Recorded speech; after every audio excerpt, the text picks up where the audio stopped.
Fala pessoal, tudo bem com vocês? Bora com o diário de um secador feliz. Olha, esse diário de um secador andava triste, né? Mas agora as coisas começaram a melhorar. Será? O Inter ainda tem condições de classificar ou se complicou de vez na Libertadores? Chega mais, eu sou o Chico Garcia, inscreva-se no canal e vamos juntos.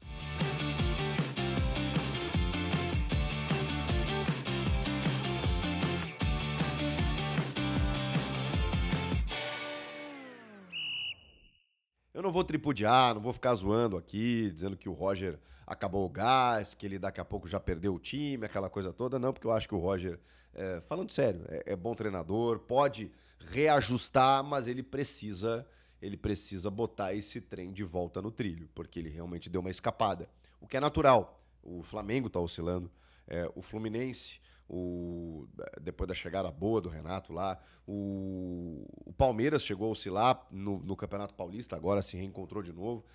O São Paulo oscilou também, voltou a se encontrar. O Galo tá oscilando, o Botafogo tá oscilando. É normal. É normal o que tá acontecendo com o Inter. A questão é, vai voltar? Vai conseguir retornar pro nível que o Inter já teve em algum momento da temporada? Foi apenas a terceira derrota do Inter no ano. Isso é muito pouco, gente.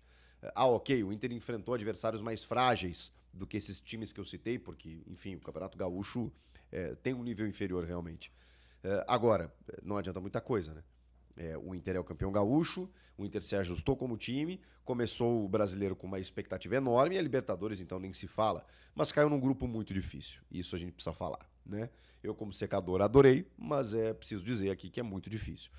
Você tem o Bahia, você tem o Atlético Nacional e você tem o Nacional do Uruguai, que parecia ser um saco de pancadas e não será, porque ele começa muito mal, dá uma reajustada lá, e já tem aquele jogo maluco no Beira-Rio, em que eles abrem 3-0 no primeiro tempo, tomam um empate no segundo, é verdade, mas ganham um pontinho do Inter fora de casa e depois vence o Bahia em Salvador. Algo que ninguém imaginava. Esse Atlético Nacional é um time que, assim, o resultado, né, foi 3-0 o primeiro jogo, acho que foi, né? O Alan Patrick fez 2 gols de pênalti e tudo mais. Esse resultado, ele não diz muito o que foi esse jogo, esse 3-0 do Inter sobre o Atlético Nacional. Bom, teve uma expulsão também, né? Tem tudo isso. Agora esse jogo na Colômbia, ele já deu outra cara.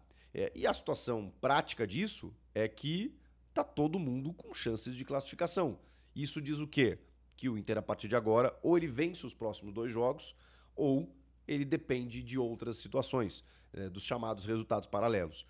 Tá, mas significa que se o Inter vencer os 2 jogos, ele está classificado? Sim. Não dá para dizer que em primeiro, mas está classificado. Mas tem que vencer os 2. E detalhe para esses 2 jogos, né? É o Nacional fora, que parecia algo mais tranquilo, já sabemos que não será. E depois o Bahia em casa, mas o Bahia. E aí um confronto brasileiro em que as coisas naturalmente se equilibram e, cara, vai ser difícil, vai ser difícil. Falando do jogo especificamente, o Roger acho que não foi para se defender, acho que o Fernando não foi um zagueiro, foi volante, ele bota 3 volantes, mas ele bota para ter uma consistência na medida em que os lados do campo do Atlético Nacional, meu Deus do céu, que correria, rapaziada, que correria. Você tem o Billy Arce, você tem o Rinestrosa. Esse maluco joga demais. Esse Rinestrosa, hein? Só 22 anos. O que ele corre, o que ele, assim, prejudicou as costas do Bernabé no jogo de ida já e agora da mesma maneira. É impressionante, cara. O arranque dele é um negócio inacreditável. No segundo gol, no segundo tempo, parece que o Inter vai dar o bote e não pega ele, não pega. E ele organiza. Ele tá vindo 2 caras com ele fala assim, ó, chega pra cá, porque tá vindo um pela esquerda, aí ele toca meio que Ronaldinho Gaúcho, né, olha pra um lado, toca, e o cara faz o segundo gol. Que jogador, hein? Olha, clubes brasileiros, hein? Se é que ele não vai parar na Europa. Joga muita bola. Mas é isso, os laterais do Inter sofreram muito, porque mesmo com a cobertura tanto do Bruno Henrique quanto do Thiago Maia, exatamente por essa característica que tem o time do Nacional.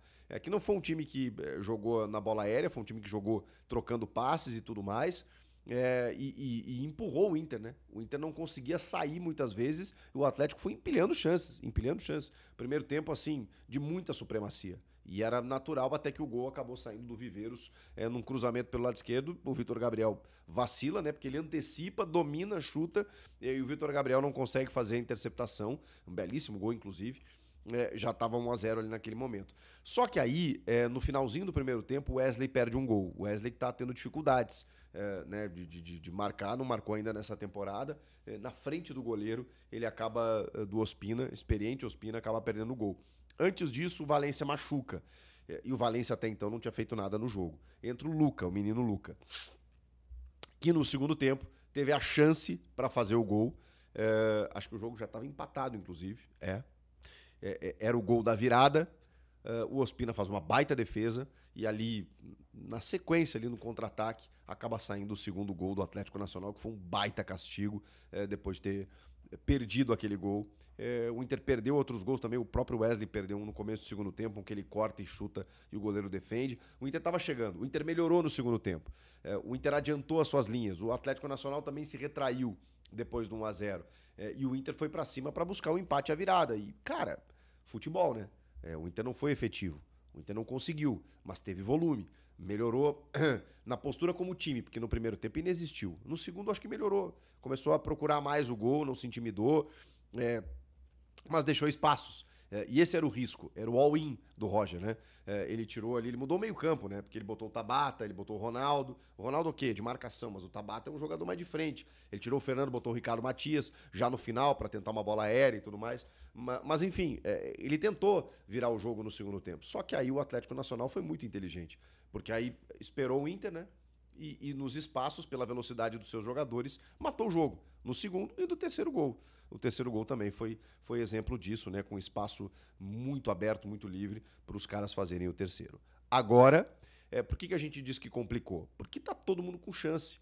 Então são 2 vagas para 4 times. Ninguém esperava o Nacional do Uruguai. O Atlético Nacional se credenciou. O Bahia, que podia já estar classificado, ou pelo menos encaminhado, se ganhasse em casa do próprio Nacional, perdeu em casa. O Inter e o Bahia, que empataram no primeiro jogo na Bahia, vão jogar em Porto Alegre e vão praticamente decidir a vida deles. Só que assim, ninguém tá garantido, nem o Inter nem o Bahia. Então pode ser que os 2 nacionais também se classifiquem. Isso pode acontecer. Mas na matemática, se o Inter vencer os seus 2 próximos jogos, tá garantido. O problema é fazer isso contra o Nacional em Montevidéu e contra o Bahia no Beira-Rio. Conseguirá? Mais do que isso, pelas últimas atuações, o Inter do Roger mostra que vai encontrar soluções ou realmente está naquela oscilação que parece não ter fim e não consegue sair desse mau momento? É o que eu quero saber de você. Comenta aqui, inscreva-se no canal e me diga o que você achou dessa atuação do Inter e da perspectiva daqui para frente. Eu volto na próxima. Tchau!